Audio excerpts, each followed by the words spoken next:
नमस्कार, खम्मागणी KP news 24/7 में आपका स्वागत है। मैं हूं आयुषी विजयवर्गीय आपके साथ और आप देख रहे हैं हमारा राजस्थान बुलेटिन।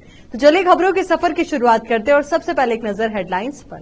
67वीं जिला स्तरीय कबड्डी प्रतियोगिता 17 वर्षीय छात्रा वर्ग में बनेठिया बना कोटा जिला प्रथम विजेता, मंडावरा द्वितीय विजेता। हमले के मुख्य साजिशकर्ता को गिरफ्तार करने हेतु धरना 17वें दिन भी जारी। बेकाबू टैंकर पलटा, हाईवे पर भेड़ों की लाशें बिछी, सरसों का तेल सड़क पर बिखरा, लूटने की मची होड़। 1 किलोमीटर लगा जाम, पुलिस के हत्थे चढ़ी नकली पुलिस, फर्जी आईडी दिखाकर राहगीरों को लूटने वाली गैंग का सरगना गिरफ्तार।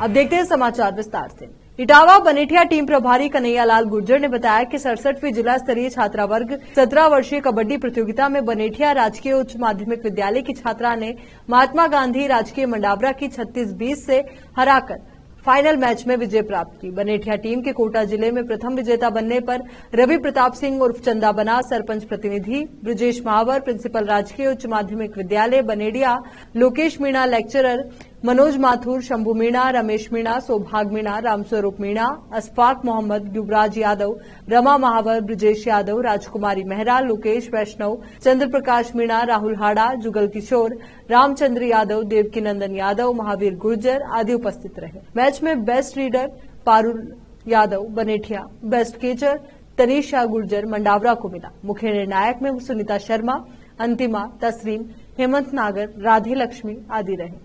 इटावा से संवाददाता जितेंद्र कुमार नागर की रिपोर्ट। इटावा में न्याय के लिए संघर्ष का परिचय दे रहा सर्व समाज भरत पारिता के हमले के आरोपी को गिरफ्तार करने की मांग को लेकर सर्व समाज द्वारा धरना जारी रहा। 17वें दिन भी इटावा नगर में बाहर से बदमाशों को बुलाकर स्थानीय व्यक्ति पर प्राणघातक हमला करवाना, क्षेत्र की शांति को समाप्त कर गुंडों और सुपारी किलिंग की और धकेलना है। इटावा क्षेत्र सदैव से इस प्रकार की घटनाओं से दूर था और भविष्य में भी इस प्रकार की घटनाओं से दूर रहे। इसके लिए मुख्य साजिशकर्ता को गिरफ्तार करना चाहिए। धरना स्थल पर सभी ने आह्वान किया। इटावा में भरत पारिता पर हमले का 37 दिन गुजर जाने के बाद भी मुख्य साजिशकर्ता अभी तक कानून की गिरफ्त से बाहर है। आरोपी द्वारा बार बार जांच परिवर्तन करवाना कानून के साथ भी खिलवाड़ है। इटावा पुलिस की जांच के बाद आरोपी ने जांच बदलवाकर कोटा करवा दी। कोटा जांच होने के बाद एक बार फिर आरोपी ने जांच बदलने की मांग की और जांच बदलकर झालावाड़ में जिला में पहुंचा दी गई। आरोपी को कोटा ग्रामीण शहर पुलिस पर शायद विश्वास नहीं है और पिछले 37 दिनों से न्याय के लिए नगर का और सर्व समाज का प्रयास जारी है। धरने के क्रम में आज 17वें दिन चेतन सुमन, हुसैन भाई, कमलेश शर्मा, सत्येंद्र मीणा, दीपक सुमन, खुर्शीद आजगान, मदन लाल जगरोटिया, हयात खान, रविंद्र मीणा, अयूब बम्बोरी, अक्षय बड़ोलिया, जुगल किशोर मीणा, रघुनाथ सुमन, रामनाथ नागर, योगेश पारिता, पुरुषोत्तम पारिता, मुकेश मीणा, दुर्गेश चौधरी, रामस्वरूप, धर्मेंद्र आर्य, पूर्व चेयरमैन महावीर नागर, भगवान दास पारिता उपस्थित रहे। इटावा से संवाददाता जितेंद्र कुमार नागर की रिपोर्ट। जयपुर में राजस्थान आर्म्ड कांस्टेबलरी यानी कि आरएसी के एक कांस्टेबल का शव उसके घर से 500 मीटर दूर झाड़ियों में मिला। शव के चेहरे समेत शरीर पर कई जगहों पर कट के निशान है। ऐसे में आशंका जताई जा रही है कि चाकू से वार कर उसकी हत्या की गई है। जवान के शव पर भौंक रहे कुत्तों के कारण डेड बॉडी का पता लगा। एसीपी आमेर आदित्य पूनिया ने बताया कि सुबह करीब 7:30 बजे पुलिस कंट्रोल रूम में सूचना मिली कि जयसिंहपुरा खोड़ थाना इलाके में पालेड़ा मोड़ पर झाड़ियों में एक व्यक्ति का शव पड़ा है। सूचना के बाद जयसिंहपुरा खोड़ थाना पुलिस मौके पर पहुंची तो झाड़ियों में शव पड़ा था। शव के चेहरे समेत शरीर पर जगह जगह कट के निशान थे। इस पर एफएसएल की टीम को भी मौके पर बुलाया गया जिसने सबूत जुटाए। एसीपी ने बताया कि मृतक की पहचान आरएसी कांस्टेबल अमर सिंह के रूप में हुई है। अमर सिंह आरएसी की 4th बटालियन में तैनात था। मृतक की पहचान होने के बाद आरएसी के अधिकारियों को इसकी जानकारी दी गई और शव को सवाई मानसिंह हॉस्पिटल की मोर्चरी में रखवाया गया। अमर सिंह के शरीर पर जगह जगह कट के निशान है। ऐसे में आशंका है कि चाकू से वार कर हत्या कर अमर सिंह की हत्या की गई और शव को झाड़ियों में फेंका गया। हालांकि मौत होने के कारणों का पता पोस्टमार्टम रिपोर्ट आने के बाद ही चल पाएगा। राजस्थान के पोखरण में सेना की खुफिया एजेंसी ने देश की सुरक्षा में सेंध लगाने के प्रयास को नाकाम कर दिया। रविवार को आर्मी इंटेलिजेंस ने नाचना फांटे के पास आर्मी एरिया में घूम रहे 4 संदिग्धों को गिरफ्तार किया।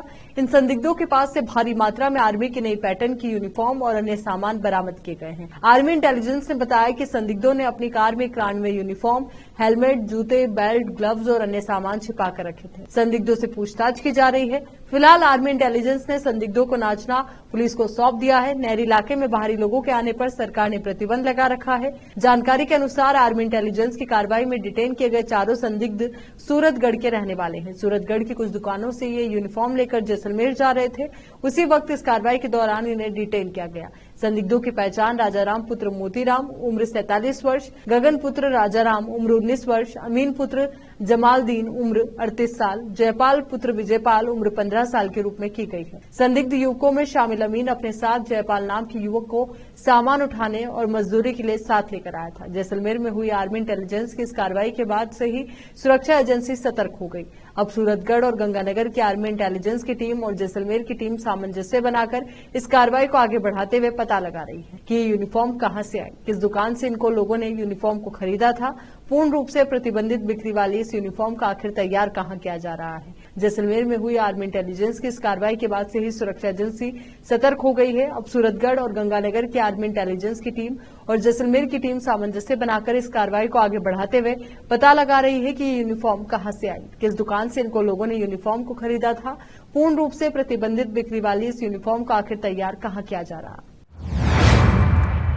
पुलिस का फर्जी आईडी दिखाकर राहगीरों को लूटने वाली गैंग के सरगना को अजमेर की कोतवाली थाना पुलिस ने गिरफ्तार कर लिया। ये गैंग नकली आईडी दिखाकर रास्ते में गुजर रहे बुजुर्गों को रोककर उनसे सोने चांदी के जेवरात उतरवा लेती थी। आरोपियों ने 1 घंटे में 4 वारदात की और बाइक से कोटा भाग निकले थे। ये हर वारदात के बाद अपनी शर्ट बदल लेते ताकि सीसीटीवी फुटेज में पहचान में न आ सके। मामला अजमेर के 4 थानों में 20 सितंबर को दर्ज हुआ था। आज जब ये दोबारा वारदात को अंजाम देने अजमेर पहुंचे तो पुलिस को भनक लग गई और इन्हें पकड़ लिया गया। अजमेर उत्तर सीओ भोपाल सिंह भाटी और कोतवाली थाना प्रभारी वीरेंद्र सिंह शेखावत ने बताया कि टीम को इनके हुलिये से मिलते जुलते संदिग्ध लोगों के कोटा में आने की सूचना मिली। शनिवार 11 बजे कार्रवाई करते हुए गांधी भवन के पास से किशोरपुरा कोटा सिटी निवासी हसन अली पुत्र यासीन अली उर्फ सिया उर्फ कुर्बान अली को गिरफ्तार किया गया। आरोपी हसन अली रानी गैंग का सरगना है। यहाँ रुक रहे एक छोटे से ब्रेक के लिए, जल्द हाजिर होंगे।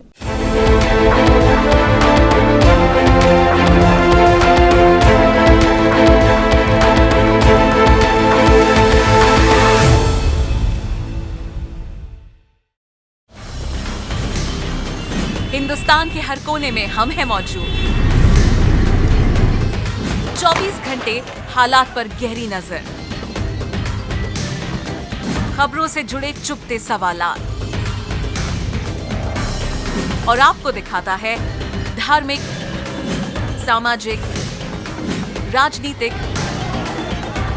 लोकल और इंटरनेशनल न्यूज की सबसे बेहतर कवरेज जो आपको रखती है हर पल बाखबर। देश और दुनिया भर की खबर के लिए देखते रहें KP news 24/7। Noor education trust Bidar की ओर से चलाए जाने वाला Noor MEd and BEd college Bidar, recognised by NCTE Delhi and affiliated to Gulbarga University, Gulbarga. Admission are open for the academic year 2022-23. विशेषज्ञ और सक्षम शिक्षकों द्वारा शिक्षा प्राप्त करने के लिए नूर एमएड एंड बीएड कॉलेज में दाखिला लें और शांत वातावरण में शिक्षा प्राप्त करें। बीदर शहर में बेहतर शिक्षा का एकमात्र केंद्र Noor MEd and BEd college, Shahpur gate, Bidar. Phone numbers 9945283920, 8482221297।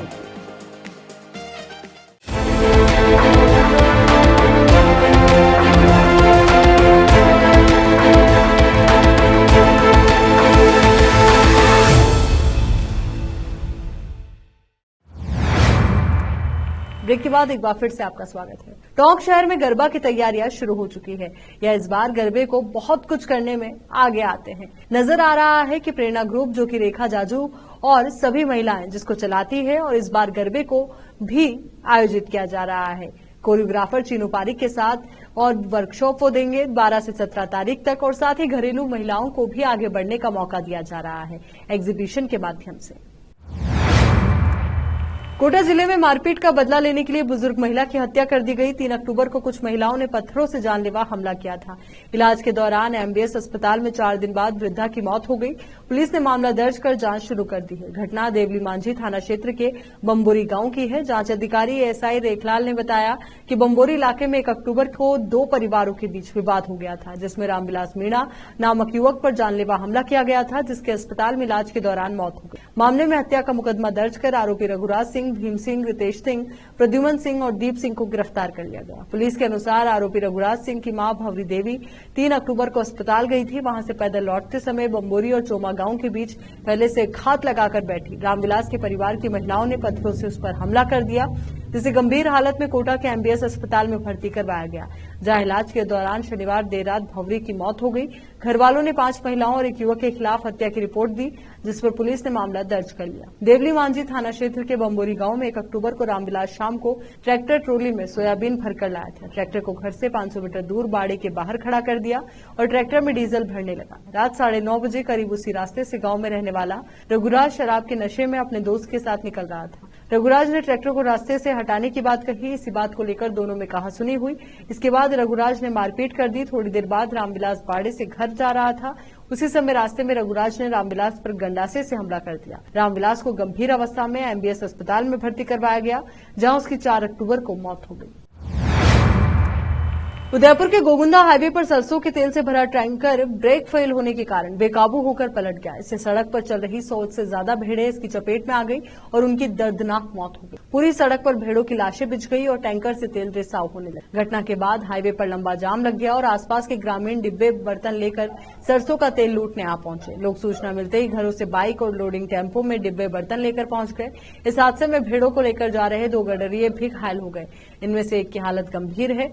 इधर टैंकर के गिरते ही हाईवे पर सरसों के तेल का रिसाव शुरू हो गया था। टैंकर में भरा सरसों का तेल रोड पर फैल गया। इस दौरान आसपास के ग्रामीणों को इसकी सूचना मिलते ही वे हाईवे पर पहुंच गए। वे हाईवे पर बिखरे सरसों के तेल को बर्तनों के डिब्बों में भरकर ले गए। लोग अपनी बाइक और लोडिंग टेम्पो में टीन के डिब्बे, बर्तन और कैन लेकर पहुंच गए। जिसे जो भी मिला वो उसी डिब्बे में सरसों का तेल भरता नजर आया। इस दौरान कई ग्रामीण तो बड़ी कैंपर में टीन के डिब्बे भी ले आए। इस दौरान सड़क से गुजर रहे राहगीरों ने भी रुक डिब्बों में तेल भरा। उदयपुर के गोगुंदा में रविवार को 11:30 बजे नेशनल हाईवे 27 पर बादबीगुड़ा के पास एक घटना हुई। घटना की सूचना मिलते ही गोगुंदा विधायक प्रतापलाल गामेती और एसडीएम हनुमान सिंह राठौड़ और गोगुंदा थानाधिकारी शैतान सिंह नाथावत समेत कई अधिकारी मौके पर पहुंचे। राजस्थान में विश्व की सबसे बड़ी रोटी का रिकॉर्ड बनाने जा रहा है। 207 किलो आटे से इस रोटी को भीलवाड़ा में बनाया जा रहा है। खास बात यह है कि इस खास रोटी को 3 राज्यों राजस्थान, गुजरात और महाराष्ट्र के हलवाई तैयार कर रहे हैं। इसके लिए 2 दिनों से तैयारियां चल रही थी।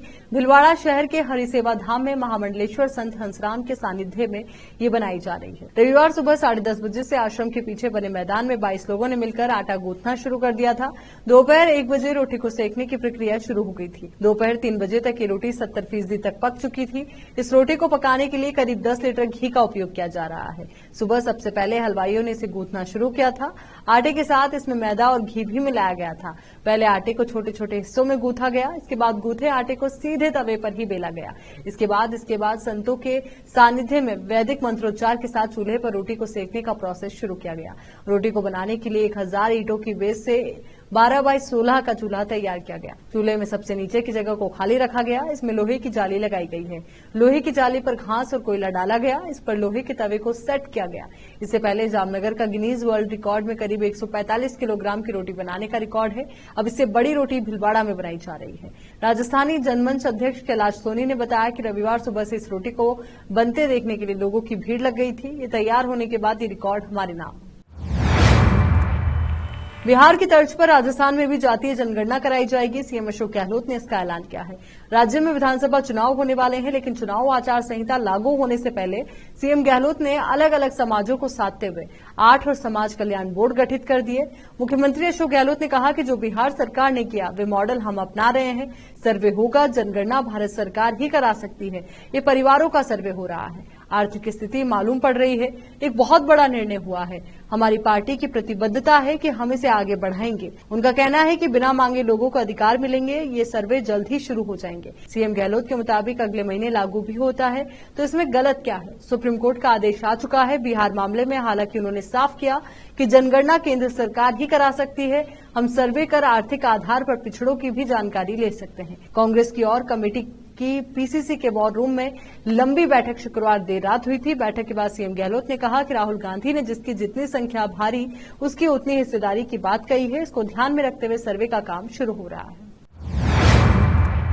चलिए एक बार फिर से नजर डालते हैं हेडलाइंस पर। 67वीं जिला स्तरीय कबड्डी प्रतियोगिता 17 वर्षीय छात्रा वर्ग में बनेठिया बना कोटा जिला प्रथम विजेता, मंडावरा द्वितीय विजेता। हमले के मुख्य साजिशकर्ता को गिरफ्तार करने हेतु धरना 17वें दिन भी जारी। बेकाबू टैंकर पलटा, हाईवे पर भेड़ों की लाशें बिछी, सरसों का तेल सड़क पर बिखरा, लूटने की मची होड़। 1 किलोमीटर लगा जाम, पुलिस के हत्थे चढ़ी नकली पुलिस, फर्जी आईडी दिखाकर राहगीरों को लूटने वाली गैंग का सरगना गिरफ्तार। केपी न्यूज के राजस्थान बुलेटिन में फिलहाल के लिए इतना ही। देश और दुनिया से जुड़ी तमाम ताजा खबरों के लिए आप बने रहिए केपी न्यूज 24/7 के साथ। धन्यवाद।